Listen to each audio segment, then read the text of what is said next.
I love this game. I live this game. And there's 1,000 other guys waiting in the wings who are obsessed with this game. Obsession's gonna be talent every time. You got all the talent in the world, but are you obsessed? Is it all you ever think about? Let's face it, it's you against you out there. When you walk on that court, you have to think, I am the best guy out there. I don't care if LeBron's playing. So let me ask you again. Do you love this game? Yes. Is there a newborn kitten purring in here right now? I couldn't hear you. Do you want to be in the NBA? Yes! Well, let's make that happen. What is going on, guys? We're back for another GM Monday. This Monday, we are going to go inspired by the movie Hustle. Shout out Mr. Sugarman. Shout out Bo Cruz. We're going to become Stanley Sugarman in this video. And we're going to do the Philadelphia 76ers. We're going into the front office. We're going to sneak in like fake Klay Thompson in the NBA Finals, but not get banned. Because we're going to make the Philadelphia 76ers a championship team. First of all, we got to read off their roster. Their roster reads as James Harden, Tobias Harris, Joel Embiid, Danny Green, Mike Scott, Furkan Korkmaz, Matisse Thybulle, Georges Niang, Tyrese Maxey, Jaden Springer, Shake Milton, Kyle O'Quinn, DeAndre Jordan, Isaiah Joe, Paul Reed, Paul Millsap, Aaron Henry, Miles Powell, Grant Riller, shout out G, and then Charleston boys, Charles Bassey, and Charlie Brown Jr., and they have the 23rd pick in this year's NBA draft. Their restricted free agent is Miles Powell. Bring him back. Their unrestricted free agents are Paul Millsap, DeAndre Jordan, Kyle O'Quinn, and Mike Scott. First order business is James Harden's contract. So James Harden contract, huge contract, right? It's like $43 million. That's crazy for James Harden, right? I mean, he was an MVP though. So I think there are already reports that are out there that the Philadelphia 76ers are working with James Harden to bring him back for a smaller LeBron James type contract for less years and slightly less money. I hope that they bring him back for slightly less money. So my idea would be that they bring him back for between $27 and $30 million. You got to bring him in and you got to say, hey man, if you want to win, you got to take less money, because if you take less money, we could do some crazy things, which will be in the future. So between 27 and 30 million is that key range for those 2 years. So next you would think would be the draft, but we're not talking about the draft yet. The 23rd pick could be to the side for now, but keyword that I said there is yet. So we're going to go right to trades. So we're going to talk about the trading block. Reports, again, are coming out that Philly are looking to move guys like Tobias Harris, Matisse Thybulle, and Danny Green. All guys who kind of underperformed for them in these playoffs. And Tobias Harris, I think, has not fit in Philly for a while just because of the sheer amount of time Embiid has the ball in his hands, and now Maxey's becoming a little bit of a star himself, and you got James Harden on the team. Tobias Harris does not get the opportunities that he needs to be the best player that he can be. So we're going to start small on this trading block, and we're going to go to Cleveland, and we're going to talk about a guy that I like for the Sixers, and this is also a very good trade for the Cavs. Now, for the Sixers, I think they should bring more better shooting in, 3-and-D guys, get some better defense. There's a video coming out about defense in the finals. Stay tuned. But I think this would be a good trade. Cedi Osman to the Sixers, Korkmaz and Thybulle to the Cavs. Good trade for both teams. Cavs get Thybulle and Korkmaz shooting and defense in two different guys. And then Osman comes to the Sixers, brings some more playmaking along with James Harden and Tyrese Maxey, who are already there, and Joel Embiid from the post. And and it provides a lot of shooting, a lot of scoring from someone that probably could come off the bench, depending on what they do with Niang, if they trade him in another deal or what. But I think Osman would be perfect in Philly. I love trading Osman. Osman's one of my favorite players in the NBA, and he fits on basically every team because every team needs a shooter, right? So the next one, we're going to go to Washington. You might think, Washington? Why would I go to Washington? We're going to trade Tobias Harris to the Washington Wizards for some pieces that will help the Sixers right now with depth, bench, and brings in a 4-piece that I like with Philly. So it would be Tobias Harris, like I said, for Ish Smith, Kadavius Caldwell-Pope, Kyle Kuzma, and the 10th pick. This is a lot for Tobias Harris, but this would be if the Wizards want to start producing something and win kind of now. I don't think there's going to be much at the 10th pick. Maybe someone like Mark Williams. Not for Philly, though, if they trade for the pick, but if the Wizards keep the pick, someone like that would be good for them. But in this trade, it brings in the main pieces of Kadavius Caldwell-Pope, a shooter, someone to play defense, make threes for the Sixers, kind of bring in another Danny Green piece, but younger. And then Kyle Kuzma, who put up great numbers this year for the Washington Wizards. And I think that he would be great with Embiid just because he really doesn't need the ball much. He'll fight on the fight with rebounds, play some okay defense, and I think it'd be a great piece for Philly. And then the 10th pick, you go in Mark Williams. I don't like that for Philly. He's kind of in that range. Maybe Johnny Davis, a little scorer off the bench. I'm not the biggest fan of this draft, though, so, those are some guys that I could think of right now for Philly, but, that would be in the future if this trade were to happen.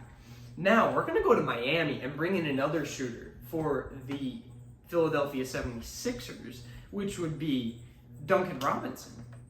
So, this trade would be Duncan Robinson for Niang, Korkmaz, Paul Reed, and a 2023 second-round pick.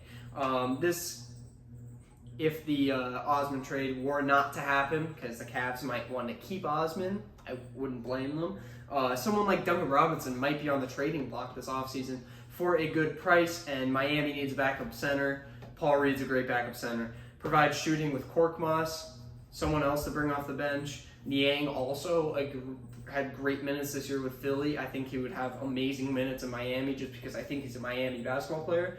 And for the Sixers, you bring in someone like Duncan Robinson, who you could start, and he will score 27 for you randomly some night. He's just another shooter for, as I said earlier, with the spacing, the playmaking of the guards in Philly, and the playmaking out of the post for Joel Embiid.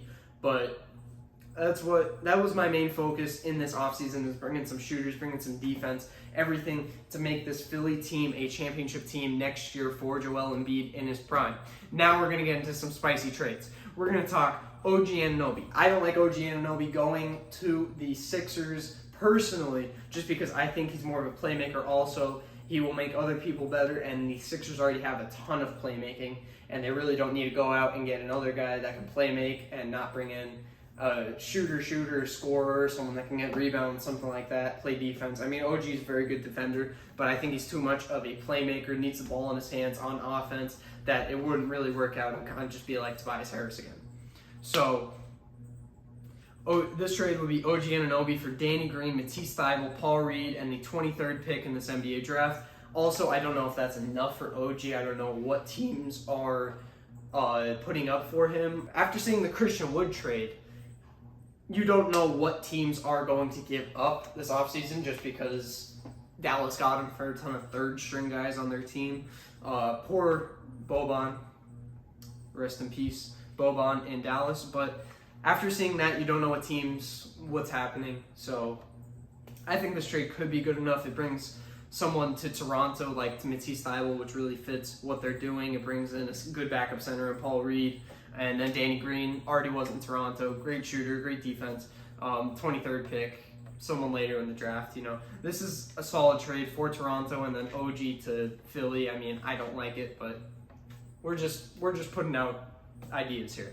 Now, one that I really like is Jeremy Grant to Philly.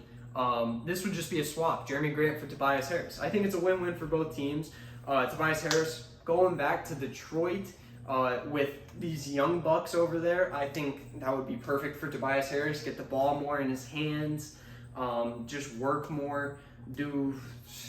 He gets his looks. And then for Jeremy Grant, it's perfect for him in Philly.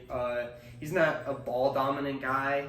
I mean, he did run to Detroit to be a star, but I think he could be that piece for Philly to push them to that next level and help them win that championship. So I really like this trade for both teams. Now, we're going to mayhem.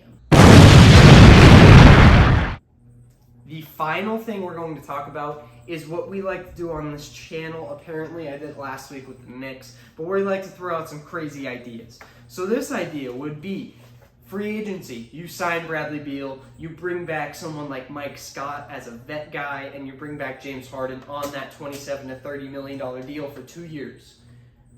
Then, the trades. First, the Pistons. Jeremy Grant. Again, you bring in Jeremy Grant for Danny Green, Korkmaz, Matisse Thybulle, and the 23rd pick. That would be good for Detroit. Get some young guys, get some defense, get some shooters, and Danny Green as a vet guy. Again, Jeremy Grant, I think he's perfect in Philly. And then next trade would be for the Heat, Duncan Robinson, for Niang, Paul Reed, Jaden Springer, and a 2023 second-round pick. Again, same thing for Miami. Brings in those guys, brings in Paul Reed, Niang, and now a young guy in Springer, and a pick, which they need desperately. They need a pick. And then Duncan Robinson, again, shooter, space the floor. I mean, that would be perfect for Philly. And the final thing would be for the Kings. Now, I like this trade. I really do. Just because the Kings are already being reported that they are looking to move that 4th pick. So it would be Tobias Harris for the 4th pick, and then money guys in Mo Harkless, Justin Holiday, and Alex Len, just to make that work out. Now for Philly, you become a championship team like that. You bring in Bradley Beal. I don't know if he wants to leave yet. He apparently already made his decision for the offseason, but he's not telling anybody yet.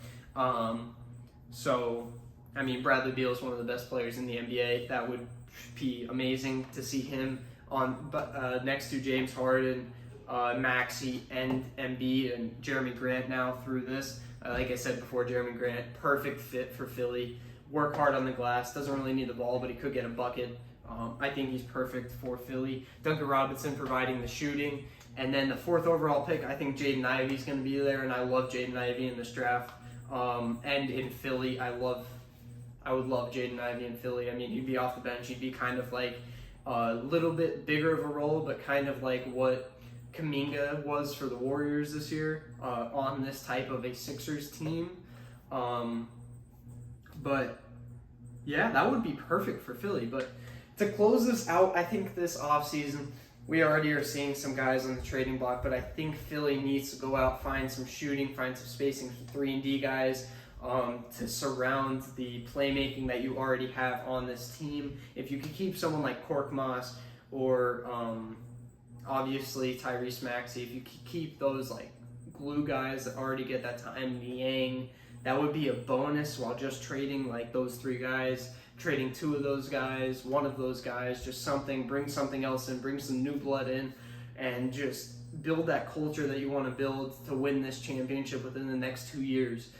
They have all the pieces. Now, I didn't think they were going to do anything this offseason, but apparently they are looking to move a lot, and I really think they have all the pieces necessary for them to win a championship. With that being said, I'm out.